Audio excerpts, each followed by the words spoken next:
Good evening everybody, welcome to curious minds. आज का जो हमारा टॉपिक है वो है क्लास 12th सोशियोलॉजी सब्जेक्ट का chapter 3 social institutions continuity and change part 2। Before we start this video, कुछ इंपॉर्टेंट पॉइंट्स हैं जो मैं आपको बताना चाहती हूँ। वेरी फर्स्ट बीइंग कि इनिशियली इट वाज डिसाइडेड कि हम जो सोशियोलॉजी के चैप्टर्स हैं वो 2 पार्ट्स में करेंगे, जैसे कि पिछले चैप्टर की वीडियो ऐसे ही बनी है 2 पार्ट्स में। बट हमने अब ये डिसाइड किया है कि हम कॉन्सेप्ट वाइज स्टार्ट करेंगे बनाना।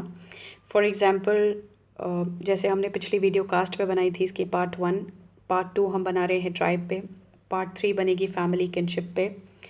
इसका रीज़न ये है कि अगर वीडियोस एक ही कॉन्सेप्ट पे बनेंगी तो it will increase your concentration and आपका इंटरेस्ट भी बढ़ेगा। ठीक है, तो आपको एक इंटायर वीडियो वैसी नहीं देखनी पड़ेगी। ठीक है, आप कॉन्सेप्ट वाइज देख पाएंगे, बेटर अंडरस्टैंड कर पाएंगे। ठीक है, सबसे पहला तो ये। दूसरी चीज़ जो मैं बताना चाहती हूँ वो ये है कि अगर आपको कोई प्रॉब्लम है, क्वेरी है, आप पूछना चाहते हैं, अगर आपको कंसंट्रेशन में प्रॉब्लम आ रही है, अगर आपको नोट्स मेकिंग में प्रॉब्लम आ रही है, तो आप प्लीज़ कमेंट सेक्शन पर लिख दीजिए। उसके लिए हम एक वीडियो बना देंगे कि आप हमारी ही वीडियो से कैसे नोट्स बना सकते हैं, how to make better notes out of these videos. ठीक है, थर्ड पॉइंट नोट मेकिंग के ही रिलेटेड है। While you are making notes you have to keep in mind that you also have to listen. आप directly copy ना करें। Directly copy करने से क्या होगा कि आप शॉर्ट नोट्स ही कॉपी कर लेंगे, तो वो आपका जो आंसर राइटिंग है उससे पूरा नहीं होगा। You really have to listen while you write. ठीक है, तो that is going to help you. It will increase your concentration. Firstly it will help you make better notes. ठीक है, so without much further ado हम start करते हैं आज का टॉपिक। So let's start. जैसे कि मैं बोल चुकी हूँ, हमारा आज का टॉपिक है tribes, so we'll start now. Tribe is a modern term for communities that are very old. ठीक है, that we know. And basically चीज़ें कैसे डिफाइन होती हैं, what they are, but tribe is defined in the terms of what they are not. For example, tribes were those communities that did not practice a religion with a written text. ठीक है, ऐसा कोई religion उन्होंने practice नहीं किया है which had written text. It did not have state or political form of normal kind. Okay. It did not have sharp class divisions. Class is economy. ठीक है, economical.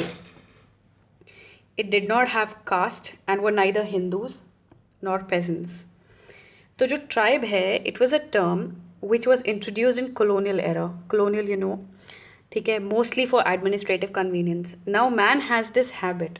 ठीक है, मैन क्या चाहता है, he wants to convert complex things into simple things. वो simplify करता है कॉम्प्लेक्स चीज़ों को for his own convenience. So this term tribe was also done for his administrative convenience. Okay, so in terms of positive characteristics, tribes can be classified into permanent traits and acquired traits. तो next जो हम करेंगे वो है permanent traits and acquired traits.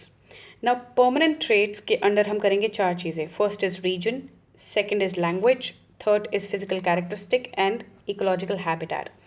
Now region, like Middle India. ठीक है, 85% of tribal population in India resides in Central India. So this is what it is. Next is language. Now Indo Aryan है, Dravidian है, Austric है, Tibeto Burman है. Now 1% of tribal population speaks Indo Aryan and then 3% speaks Dravidian, rest speak Austric और Tibeto Burman. Physical characteristics में है Negrito है, Australoid है, Mongoloid है, द्रविडियन है, आर्यन है. Now Dravidian and Aryan are those characteristics जो बाकी पॉपुलेशन के साथ ये शेयर करते हैं. Now these characteristics, these traits, ठीक है, ये ट्राइब्स के हैं. Next we have ecological habitat. Ecological habitat is where they live. Now this में include hills also, forests, rural plains, urban industrial areas, etc. Now that we've studied their permanent traits, we also need to know there are certain tribes. Okay, examples of some tribes are like Gonds हैं, Bhils हैं, Santals हैं, Orans हैं, Bodos हैं, Mundas हैं. ठीक है, etc. Now total population जो है, tribal population है, that is 8.2% of population in India. This is what you need to remember. Next, we'll continue on acquired traits. Now, acquired characteristics are based on 2 main criteria. one being mode of livelihood and second being extent of incorporation into Hindu society. Okay, now mode of livelihood is their occupational mode. ठीक है, for example, tribes can be categorized into some tribes can be fishermen and some can be food gatherers, they can be hunters, shifting cultivation, slash and burn method, which is ठीक है, they can be peasants and they can be plantation industrial workers. So this is mode of livelihood. Okay, this can be acquired. Second is extent of incorporation into Hindu society.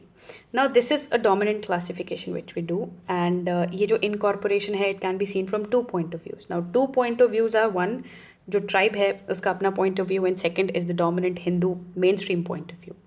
From tribe's point of view there are two views. Okay, first being, now the views are based on attitude towards Hindu society. First is that they are positively inclined towards Hinduism, that is in favor of Hinduism. Now second is people who resist and oppose Hinduism. These are two views. अब आते हैं dominant Hindu mainstream point of view में. Now tribes may be viewed in terms of status which is accorded to them in Hindu society. Hindu main stream के according जब देखा जाए तो ये डिपेंडेंट है कि कौन सी हायरार्की में जगह दी गई है. ठीक है, फॉर एग्जाम्पल हाई स्टेटस कई as in some tribes only get it, and lower status दिया जाता है most of the tribes को. ठीक है, this is how they are incorporated into Hindu society. Let's move forward. Now we will do tribe and caste distinction. इसका क्या मतलब है, whether they are same or they're different. ठीक है, now there are two point of views here also. एक कहता है कि वो सिमिलर हैं, ठीक है, फंडामेंटली डिफरेंट नहीं है, थोड़ा सा डिफरेंट हो सकता है बट इतना डिफरेंस नहीं है. सेकंड कहते हैं कि they different. So let's understand the first one. Scholars who consider it to be continuum, जो कि सेम कहते हैं, कंटिन्यूस कहते हैं, they argue that tribes are not fundamentally different. Why? Because जो ट्राइब है it is just less stratified. Firstly because we know that caste is stratified. Okay, तो few levels of hierarchy है tribe में. Second is कि caste में we know कि individual notion of resource ownership है, but tribe has community based collective ownership. Okay, now second point of view is some scholars who think that no, tribe and caste are distinct categories. वो क्यों कहते हैं? Because they say that tribes have no concept of purity and pollution, which is central to caste system. Now we know that caste system is based on concept of purity and pollution. Okay, this was not there in tribe. Now therefore tribe is egalitarian, it has kinship based models, collective ownership वाला social organization का. Whereas जो caste है, it was founded on cultural differences between Hindu castes. It believed in purity and pollution, hierarchical integration. In order to understand caste well, you really have to go back to the previous video so that you can understand it well. You can always brush up your concepts regarding it. ठीक है, part 1 of this chapter में होगा ये. By 1970s, जितने भी major definitions of tribe थी, they were faulty. Now why were they faulty? When you start explaining a concept, an old concept, based on new notions, this is what happens. Faulty definitions आती हैं. For example, on the basis of size अगर आप explain करें, now there are certain tribes who are small also, and then the certain tribes who are large in number. Okay, तो tribe तो tribe है. Now some tribes are in isolation. ठीक है, they don't mix up, and there are certain tribes which are not isolated. So इनसे define नहीं हो रहा था, and most of them were faulty. तो जो tribes हैं which are absorbed and assimilated into Hindu society, that is done through Sanskritization. Now Sanskritization you know कि क्या है, ये भी caste के अंदर ही concept है. ठीक है, then early school of anthropologists ने ये emphasize किया है कि जो cultural aspects initially जब पढ़ रहे थे वो tribes के बारे में, तो cultural aspects ज़्यादा पढ़ रहे थे कि एब्जॉर्प्शन जब होती है हिंदू सोसाइटी में तो कल्चरली क्या इफ़ेक्ट पड़ता है. बट जो लेटर राइटर्स थे उन्होंने क्या करना स्टार्ट किया, political nature of incorporation start किया, एक्सप्लॉयटेटिव एंड पॉलिटिकल नेचर की इससे क्या फ़र्क पड़ रहा है.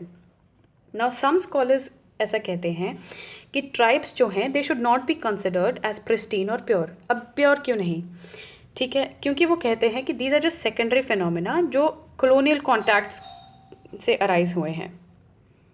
ठीक है, with non state groups like tribals. अब ये जो कॉन्टैक्ट है उससे क्या हुआ है, एक आइडियोलॉजी क्रिएट हुई है ट्राइबलिज्म की।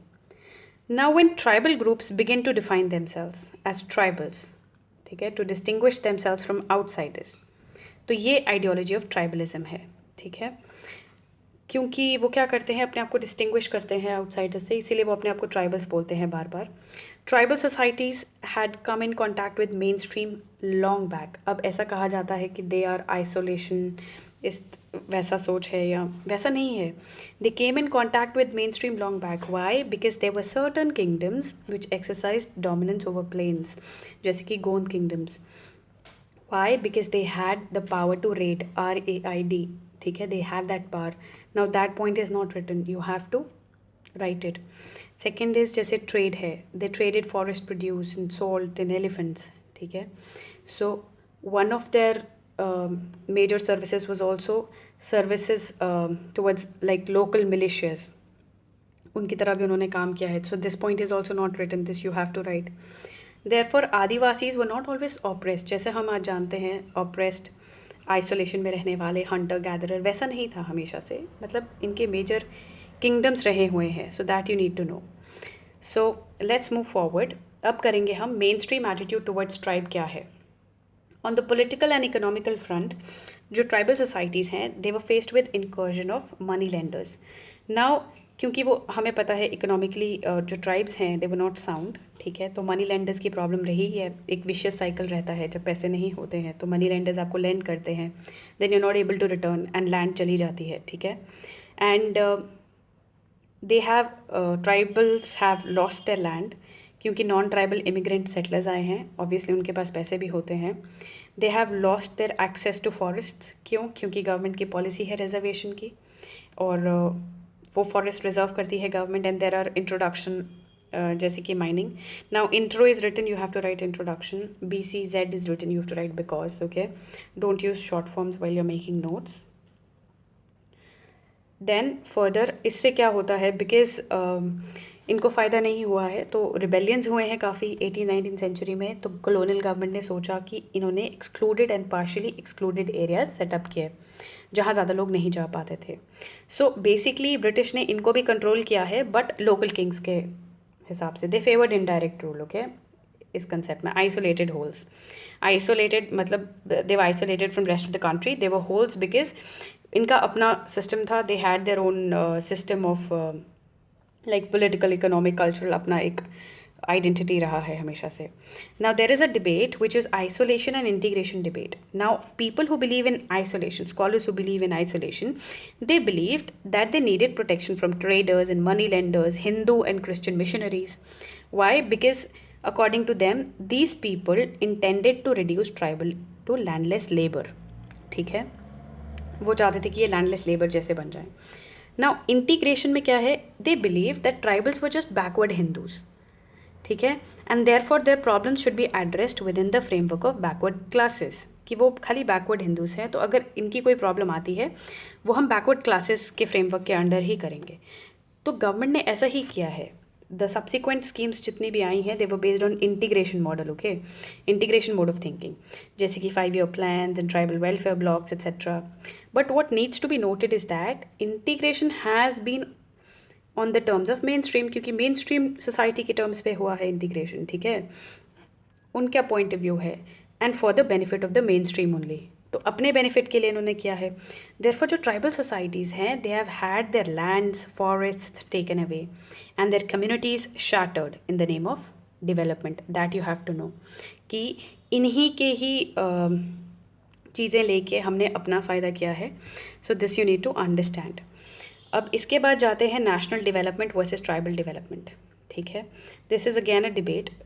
तो जो डेवलपमेंट है, अगर आप ट्राइब के कॉन्टेक्स्ट में देखो, it has a governed attitude, that is उनके वेलफेयर के लिए काम करना है, they have to be governed, ठीक है. And this is how development has shaped the policies of state. Now Nehruvian era of development, जैसे कि हमें पता है मल्टीपर्पज़ प्रोजेक्ट्स बनाने हैं and building of large dams and factories and mines, and tribal areas are generally located in mineral rich and forest covered parts.